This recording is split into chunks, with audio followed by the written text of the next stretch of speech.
ایمان بچانے کے لیے اس کی شدید ضرورت ہے کہ کوئی ایسا کلمہ، کوئی ایسی بات اپنے زبان پر نہ لاؤ اور کوئی ایسی بات اپنے دل میں نہ سوچو جس کی وجہ سے ایمان چلا جاتا ہے۔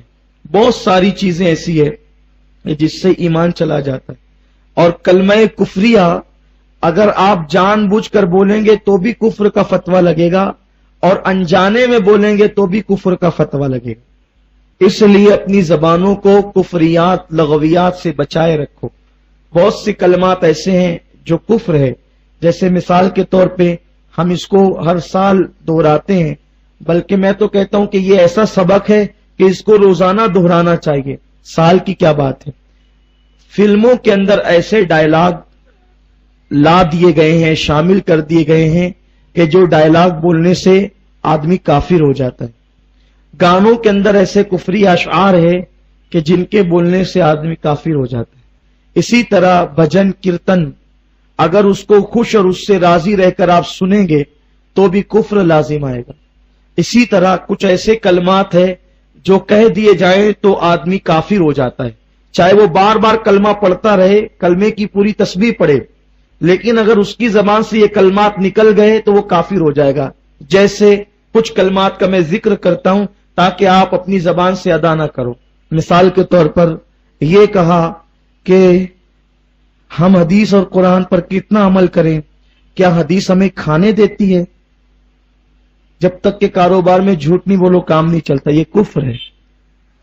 اسی طرح کسی کی زبان سے یہ نکل گیا معاذ اللہ ثم معاذ اللہ کہ قرآن مقدس اور حدیث کی تعلیم جو ہے وہ کیا کامیاب کرے گی لوگوں کو، یہ بھی کلمہ کفریہ ہے۔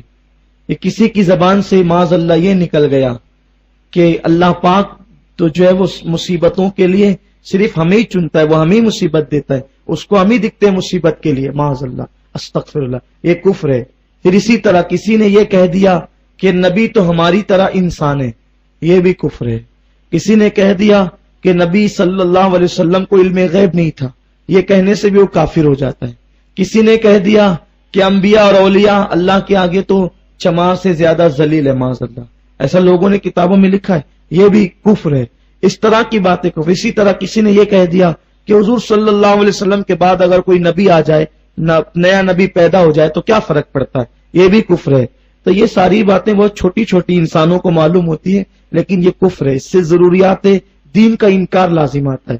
اور کسی نے کہہ دیا کہ قبر میں کیا سوال و جواب ہوں گے، کوئی سوال و جواب نہیں ہوں گے، قبر میں کچھ نہیں پوچھا جائے گا، عذاب قبر نہیں ہوگا، اس طرح سے یہ سب گمراہی کی باتیں۔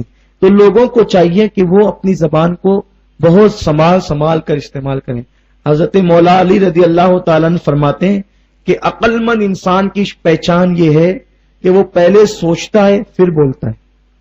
عقل مند انسان کی پہچان یہ ہے کہ پہلے وہ سوچتا ہے پھر بولتا ہے، اور بے وقوف کی پہچان یہ ہے کہ وہ پہلے بولتا ہے پھر بعد میں سوچتا ہے۔